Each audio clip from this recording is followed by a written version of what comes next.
Hello friends, I am Vandana Khatri. Welcome to my channel. तो हम कर रहे थे चैप्टर 5 ऑर्गेनाइजिंग। आज का हमारा टॉपिक है ऑर्गेनाइजिंग प्रोसेस। तो जो ऑर्गेनाइजिंग है ये इन्वॉल्व करता है सीरीज ऑफ स्टेप्स जो हमें अंडरटेक करने पड़ते हैं in order to achieve the desired goal. Now, the steps that emerge in the process of organizing are basically as follows. The first step is identification and division of work, यानी कि जो हमारा गोल है उसको attain करने के लिए जो भी हमें वर्क परफॉर्म करना है, जो भी हमें एक्टिविटीज़ परफॉर्म करनी है, हम उसको आइडेंटिफाई कर रहे हैं, रिकग्नाइज कर रहे हैं, and then we are dividing the total work into smaller jobs. That is the first step. Second step में departmentalization, that is we are grouping the activities or the jobs which are related to each other, या जो similar nature की हमारी jobs हैं उनका हम एक group create कर रहे हैं, and that group is nothing but different departments are being created in the organization. Third step जो है उसमें हम ड्यूटीज़ असाइन कर रहे हैं. जो एम्प्लॉयज़ हमारी ऑर्गेनाइजेशन में एक्शंस परफॉर्म करेंगे, एक्टिविटीज़ परफॉर्म करेंगे, उन एम्प्लॉयज़ को now we are assigning the work according to their skills, according to their experience, capabilities, etc.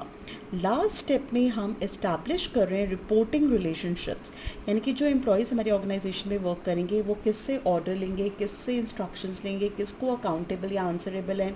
तो that relationship is clearly defined in the last step. तो इससे कोई confusion नहीं होगा एम्प्लॉयज़ में, and this will help in creating hierarchical order in the organization. So let us discuss all these 4 steps in detail now. The first step of organizing is identification and division of work. तो जो हमारा first step है organising process का, उसमें हम total work जो हमें organisation में परफॉर्म करना है in order to attain the predecided objective, उसको आइडेंटिफाई कर रहे हैं, रिकग्नाइज कर रहे हैं, and after recognizing that we are dividing that total work into manageable activities, जिसे हम कहते हैं jobs, and this we are doing as per the plans already made in planning function. इससे क्या होगा कि they will be no duplication of work in organization, यानी कि जो हमारे एम्प्लॉयज़ हैं ऑर्गेनाइजेशन के, they are being assigned with different jobs, यानी कि कोई भी 2 एम्प्लॉयज़ एक काम नहीं कर रहे होंगे. Every employee has been assigned different jobs in the organization. तो इससे क्या हो रहा है कि there is no duplication of work, duplication of efforts is also avoided, duplication of resources is also avoided, और डिवीज़न ऑफ वर्क से हमारी ऑर्गेनाइजेशन में जो वर्क डिवाइड हुआ उसकी वजह से काम का बर्डन किसी एक पर्टिकुलर पर्सन पे नहीं है. That work is basically being shared with other employees. तो there is no burden of work on one person. और जो हम टोटल वर्क है उसको हम जब डिवाइड कर रहे हैं तो we are dividing the total work into smaller units called jobs. For example, हम बैंक में जब विज़िट करते हैं तो वी सी कि हर एक इंडिविजुअल उसको डिफरेंट जॉब्स असाइन की गई होती हैं. They are performing different jobs in banks. जैसे कि कैश क्लर्क जो है वो एक्सेप्ट करता है और कैश को प्रोवाइड करता है. सेविंग अकाउंट्स क्लर्क हैं हमारे, करंट अकाउंट्स क्लर्क हैं, they are also accepting and verifying the customers cheques, and they are entering these transactions records in the computers. और जो लोन ऑफिसर्स होते हैं हमारे, वो प्रोसेसिंग करते हैं लोन एप्लीकेशंस की और सैंक्शन करते हैं लोन्स को, and so on. So this is one example of organizing. Second जो हमारा स्टेप है दैट इज़ डिपार्टमेंटलाइजेशन. तो डिपार्टमेंटलाइजेशन में सिमिलर और related jobs are group together and put under one department. जब अब हमने काम को डिवाइड कर दिया इन स्मॉलर जॉब्स, तो अब हमारा जो नेक्स्ट स्टेप है दैट इज़ जो भी रिलेटेड और सिमिलर जॉब्स हैं उनका हम एक ग्रुप क्रिएट करेंगे, and then we will put all the similar nature jobs under one department. And when we are grouping these jobs into larger units, जिसको हम departments कहते हैं या divisions कहते हैं, this grouping process is called departmentalization और departmentation. डिपार्टमेंटेशन की वजह से ऑर्गेनाइजेशन में स्पेशलाइजेशन आ जाती है, because every department becomes expert in their own jobs. Departments जो है हम क्रिएट कर सकते हैं on the basis of functions, on the basis of products, on the basis of territory. तो on the basis of functions जब हम departments create करते हैं, that we are created on the basis of common function that are being performed in the organization. We group all those common functions under one department. For example, all the jobs जो relate करती है हमारी production से, उनका हम एक group बना देते हैं and we group those jobs under production department. और जो जॉब्स हमारी सेल्स से रिलेट होती है उसका एक ग्रुप बनाकर हम सेल्स डिपार्टमेंट के अंडर उसको असाइन कर देते हैं। Similarly we have finance department for financing activities. So we have different departments on the basis of functions being performed in the organization. दूसरा हमारा basis है on the basis of products. तो on the basis of products अगर हम organization में grouping कर रहे हैं activities की, तो that is called basically divisional departmentation. तो divisional departmentation में when an organization is producing more than one type of products, then only they usually prefer divisional departmentation.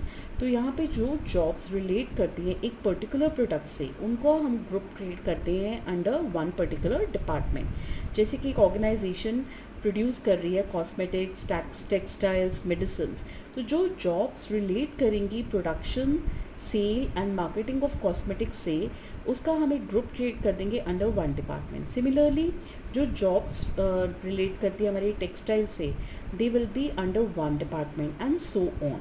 तो this is called divisional department. और जो हमारा third basis है of departmentation, that is on the basis of territory. इसमें we may have east, west, north, south Jones for the departments. Next step is assignment of duties.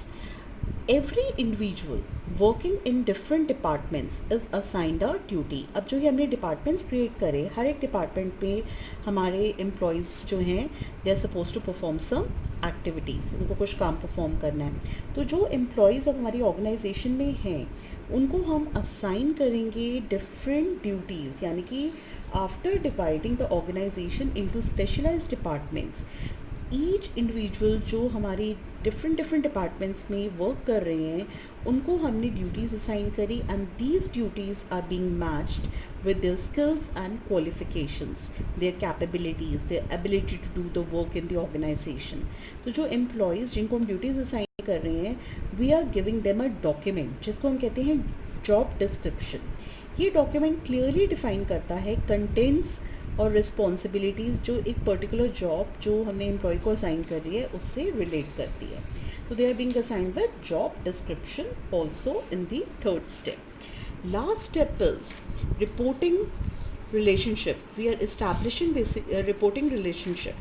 तो जितने भी हमारे individuals हैं जिनको हमने वर्क असाइन किया, ड्यूटीज़ असाइन करी, they are being assigned some authority also and that authority is being matched to the job they have to perform. यानी कि जब हमने ग्रुपिंग की एक्टिविटीज़ की इनटू डिफरेंट डिपार्टमेंट्स, जो एम्प्लॉयज़ वहाँ पे जॉब्स परफॉर्म करेंगे and they are suppose to perform the job according to the authority that is being assigned to them. तो फोर्थ स्टेप जो है ऑर्गेनाइजिंग प्रोसेस का, इसमें सारे इंडिविजुअल्स को हम कुछ अथॉरिटी असाइन करेंगे and that authority will be matched with the job they have to perform.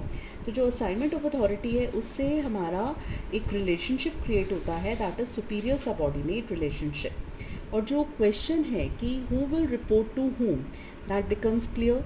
जिस इंडिविजुअल के पास ज़्यादा अथॉरिटी है वो इंडिविजुअल सुपीरियर बन जाता है and the individual with less authority becomes the subordinate. तो with the establishment of authority, managerial hierarchy gets created. और यहाँ पर हमारा प्रिंसिपल ऑफ चेन हम फॉलो करते हैं इन दिस हायरार्की। तो जो हमने इस्टेब्लिश किया authority, that also helps in creation of managerial levels. हमारे 3 डिफरेंट लेवल्स क्रिएट हो जाते हैं, top level, middle level and lower level. जो मैनेजर्स मैक्सिमम अथॉरिटी से काम करते हैं, they are basically considered as top level managers and the managers जिनके पास लिटिल लेस अथॉरिटी होती है then the top level, they become the part of middle level management. और वो मैनेजर्स जिनके पास मिनिमम अथॉरिटी है, they are grouped in lower level management. So we are establishing the authority of the individuals, and we are performing their these individuals are performing their jobs. और हर एक आदमी को ये पता है किस आदमी ने किससे इंस्ट्रक्शंस लेनी है, किससे ऑर्डर लेना है, किसको वो अकाउंटेबल है, किसको वो आंसरेबल है. तो that thing is very much clear to all the employees working in the organization. तो that is called we are establishing reporting relationship, क्योंकि हर एक एम्प्लॉय को ये क्लियर है कि वो किससे ऑर्डर लेगा, किससे इंस्ट्रक्शंस लेगा, वो किसको आंसरेबल है. तो that is called establishing reporting relationship. So that's all for today. These are the steps of organizing. Thank you.